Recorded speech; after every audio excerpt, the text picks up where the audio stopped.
Hi, my name is Cor, and welcome to my channel, Driving with Gloves. I always drive with car gloves. Your question might be, why do I drive with gloves? And my answer is, why not?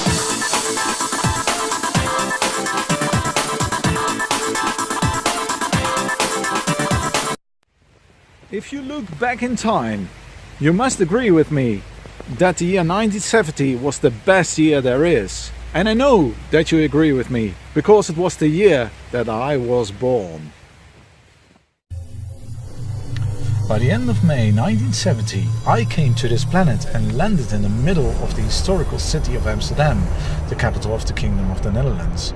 Not even 3 weeks later, and only separated by the North Sea, something else saw its first light.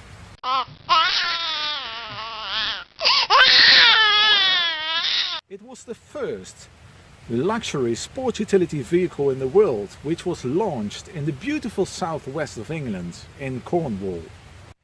Yes indeed, I'm almost 3 weeks older than the Range Rover, but I must admit that we are still both in pretty good shape. This is the one I'm going to drive today, but unlike me, it has had several surgeries and facelifts, and it is in the 3rd generation, and I'm still in my 1st generation.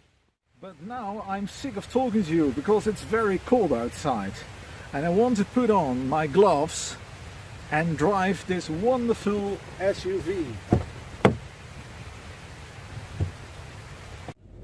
So let's see how this baby drives.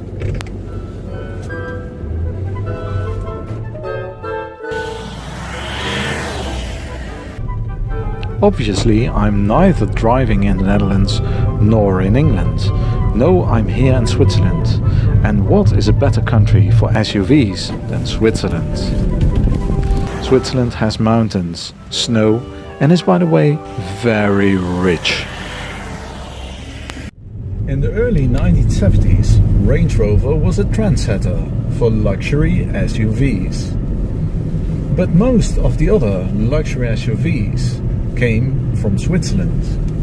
First you had the Monteverdi Safari, and then you had the Felber Oasis. Both were based on the International Harvester Scout, an American off-roader.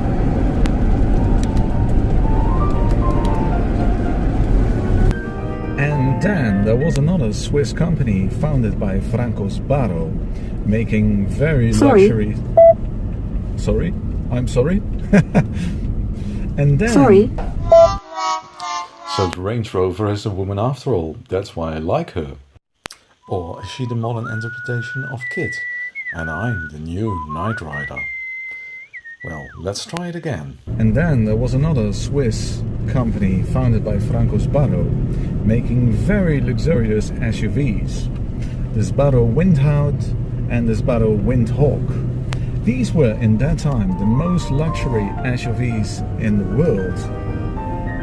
Perhaps you could say they were the Bentley Bentegas of that time. But let's face it, Range Rover is the only one which survived from that period. As I told you before, this is the Mark III, the L320. And although this car is already 8 years old, it is a perfect car for these winter conditions, and it still looks like new. And thanks to Autovogel and partner in Road in Switzerland, I have the opportunity to drive this car today. Oh yes.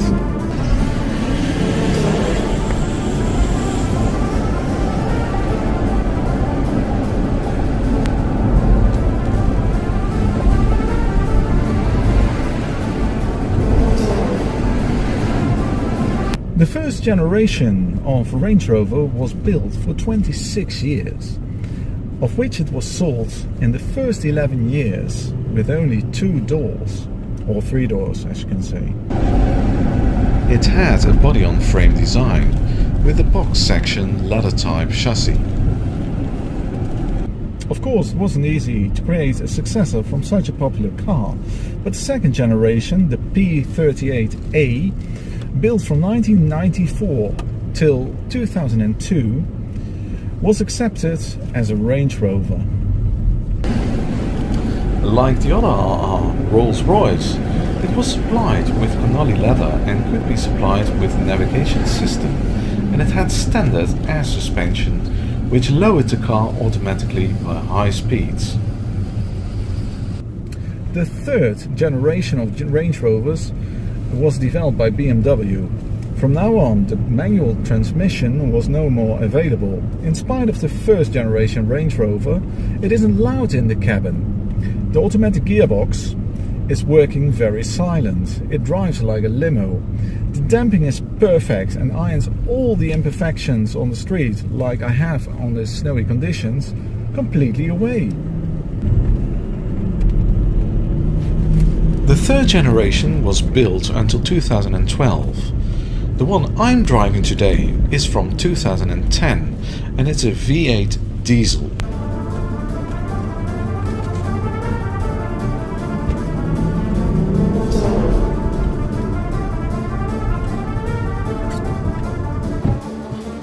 This is the 3.6 TD V8 engine, a 90-degree V8 twin-turbo diesel engine with double overhead camshaft and with 4 valves per cylinder and a displacement of 3,630 cc. The interior is well equipped. You have masses of storage space.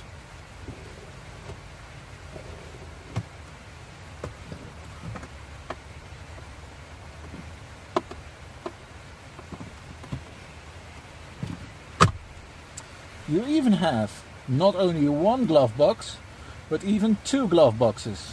One over here, and look what I found, a pair of driving gloves.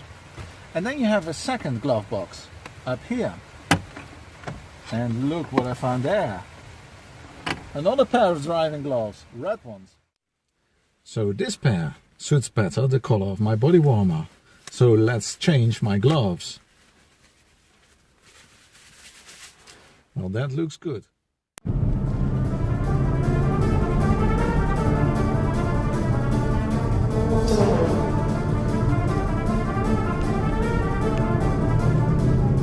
boot is huge. It contains up to 2,099 liters. And the convenient thing is that you can sit here and drink something while looking at the beautiful girls walking by.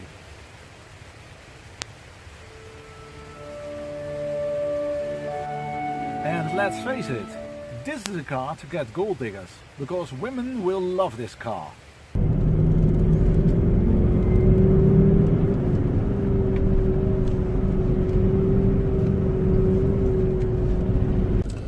And yes, it's amazing that you get such a fantastic car nowadays, which doesn't look outdated, for such a small amount of money.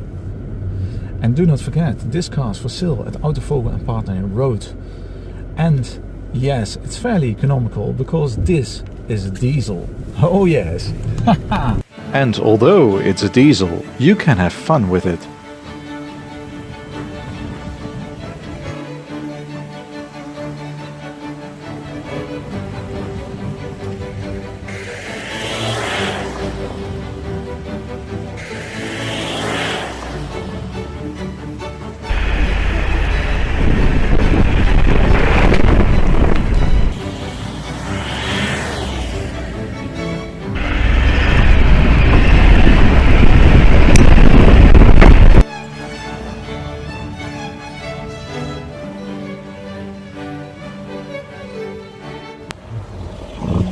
Do not forget to subscribe to my YouTube channel and like this video. See you soon on Driving with Gloves.